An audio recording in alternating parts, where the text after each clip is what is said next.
Hello, welcome back to Math Time with Professor Prime, and I'm your host as always, Professor Prime. Today we're going to talk about math and rhythm games. Rhythm games occupy an interesting space in the gaming world at large, but also my personal gaming history and journey.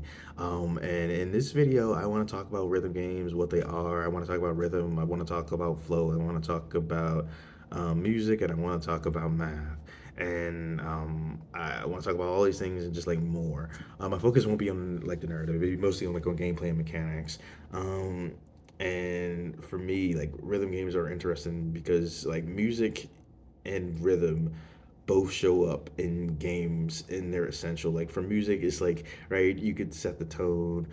You can get amped up by it. It can be associated with a character. It can do a lot of things, right? And it's essential to gaming and really to life. And then like with rhythm, there's like so many games where you're trying to understand this situation and that situation, and you're trying to build a rhythm or understand a rhythm, and then you get into a flow, right? And you keep it going, and you're trying not to break that flow, and that's like prevalent in a lot of games.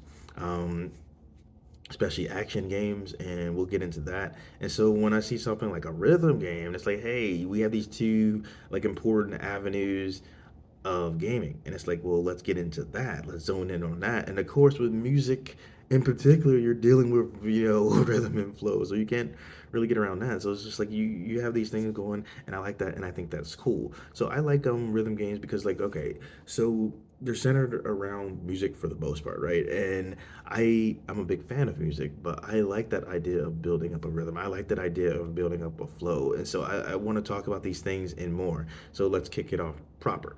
When I think about rhythm games, several things come to mind. Like several games come to mind because like rhythm games have been around for a minute, and some of them are quite huge, right? Like, and some of the titles that I'm thinking about, um, I'm familiar with them because I played them and often had a blast with them, and then like in some cases, just because like they're huge. So when I think about rhythm games, right, like one, there's that musical element, and I think about games like Frequency, Amplitude, DDR, aka Dance Dance Revolution, Beatmania, Guitar Hero, Rock Band, Space Channel 5, because that one's obscure, but like it sticks with you if you're aware of it.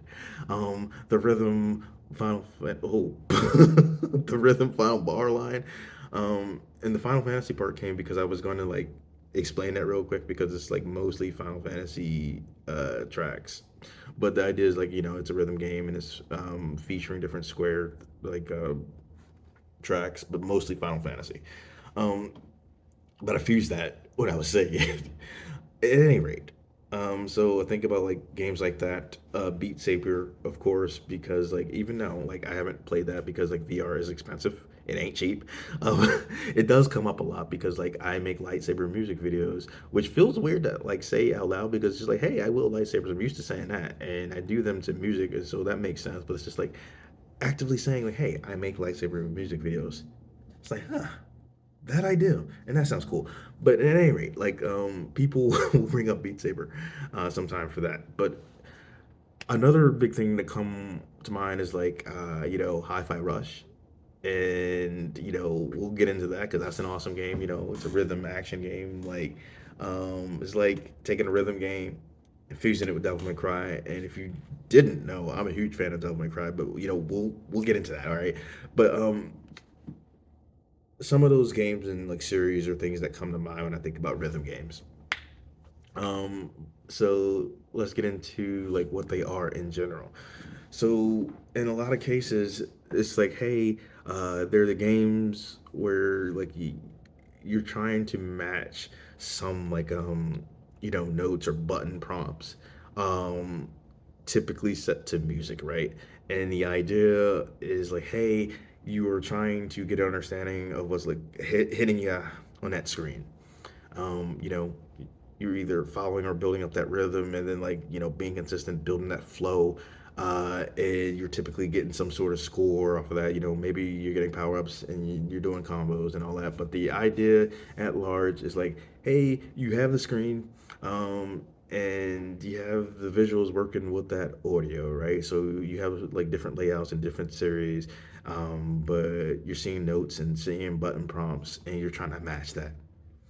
You're trying to keep in tune with the music, right? Like you're trying to match that rhythm, match that flow. And it's something that's inherently mathematical for several reasons. So first and foremost, like right, like since music is such a big part here, um, let's start with sound and then get into music, right? Like sound, to keep it general, um, for a second, right? Like if you want to like just zone in and give you a basic definition, you're dealing with vibrations through a medium and like how we perceive said things, right? And sound, along with its like physical characteristics, is something that's inherently mathematical. And that's interesting in and of itself.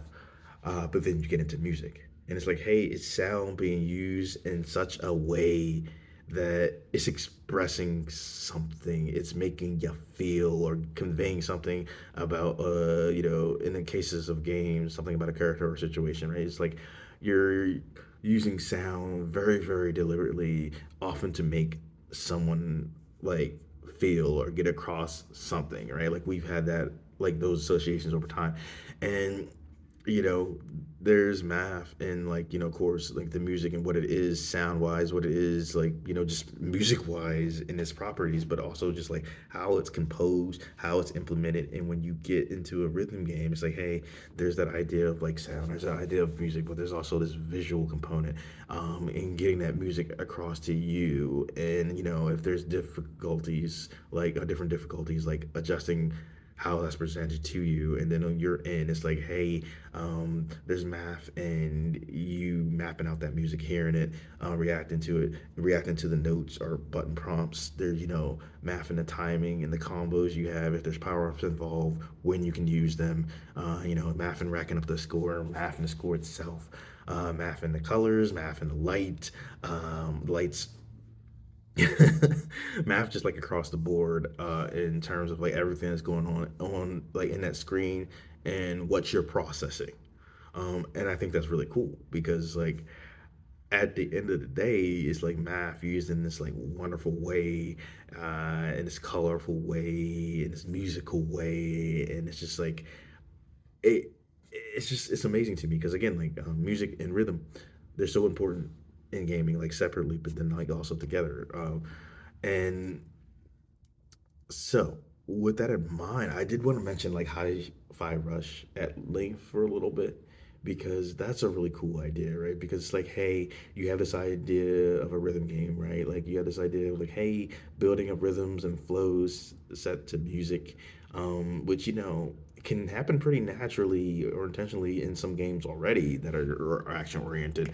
But then they go all the way with it with Hi-Fi Rush because, like I mentioned, like right, it's like Devil May Cry, meets a rhythm game, or rhythm game meets Devil May Cry, however you want to say that or think about it. But the idea is like, so with those games, it's like you took that basic idea of like a rhythm game and you expanded it because like, hey, um, there's math in the music, math in the rhythm, the flow, but there's math in like the particular combos that you're using in that game, the power ups, how you're navigating that world, and how you're navigating combat, and just being aware of the different situations that you're in. And it's like it's really fun because it's like, hey, if you're keeping up the rhythm, if you're starting to get into a flow, that actually impacts the world that you're playing in Hi-Fi Rush, and I think that's really cool. And so it's just like, it takes that idea of that rhythm game and it forms that like larger action game. So it's like it's really cool. And then like I was saying, there's that idea of like rhythm being present in general with a lot of games, and like given how music is, implemented in a lot of games, you could build up like a combat flow by getting into that music, and I think that's really cool. Probably doesn't get talked about a lot. But I think it's awesome overall. Like going with rhythm games, it's just like there's so much going on because it's like, hey, you're paying attention to the screen, but you're also paying attention to what's going on with the music, and you're trying to make sure you're, doing your thing with timing and forming those combos, right? And it can be like difficult if you're not careful. And even if you are sometimes, right? So it can be really, really fun. And when I think about my own personal history with, rhythm games, like I've had a blast. And there's of course like other things that you could talk about as far as map because it's literally everywhere and in everything and it is everything, right? And so like hopefully though, like what I mentioned starts to give you that idea. you can't really get around the math, and you shouldn't want to. But that's a whole nother story for another day. But as far as my personal experience goes with rhythm games, right? Like, if I recall, my first one was Amplitude. Um, and then I remember like I think like talking to a friend about that, and they mentioned like there was like pretty much like a predecessor to that, like called Frequency, and I tried that too. Different game for sure, but like you can see that DNA. Um, and like yeah, so it's like Amplitude was my first experience, and it was just like, oh my god, it was so colorful, so cool, and they had like some music where it's just like they had a little bit of everything, and I think there are definitely some tracks where it's like, hey, I know that because of Amplitude, and then like those were largely journeys that I took on my own. Um, but then like with Guitar Hero and like Rock Band, like I was in college when those games like were coming out. Um, so they came up a lot. Like good games to have at a party, especially Rock Band. Um, because you could have some fun and like people take turns and do certain songs, and it was just great. And for me, like rhythm games, like they come up here and there over time, and I like that. And with the rhythm like final bar line, I think what's interesting about that is like I wasn't super familiar with like the rhythm before, which is kind of crazy, but like that one was the one that's like, oh, okay, that's out there, and like it's an absolute blast. It's like about 400 songs like from Final Fantasy, and that's really cool. And like for the ones that are like my favorites, like like notably a lot from like 8 and like 7, like those I did particularly well in, so I'm proud of that, and it's just like great to have that experience. But my whole thing though, just like with rhythm games, they can be so fun, they could be so diverse, and while a lot have some of the core elements that I mentioned, like how they implement them is it's a different thing. um, and I think that's cool. I think that's interesting, and I'm glad that like rhythm games still exist and that they've evolved over time. And I'm also glad like something like Hi-Fi Rush can exist because that is a brilliant game, really fun, really colorful, and not only are you taking advantage of music in that larger meta sense, it's built into the game. You know, it's very built into the game. And since I mentioned Hi-Fi Rush, and I mentioned how it's like a rhythm game meets Devil May Cry, I should point out like again like Devil May Cry is like one of my favorite series of all time. Um, it like music is so big in those games, and I like to point out that it is still to this day really cool that like in Devil May Cry 3 that you can get a weapon that is like it's like literally an electric guitar, like it's a guitar that shoots lightning, and you beat a boss to get that. And it lets you do cool stuff, and you can actually do a solo. Like you start shredding and like dishing out the damage, and that's just freaking awesome. Like yeah. So there's like so much more that I could probably talk about with this, but like that's it for now. I think I'll see you in the future. Professor Prime out.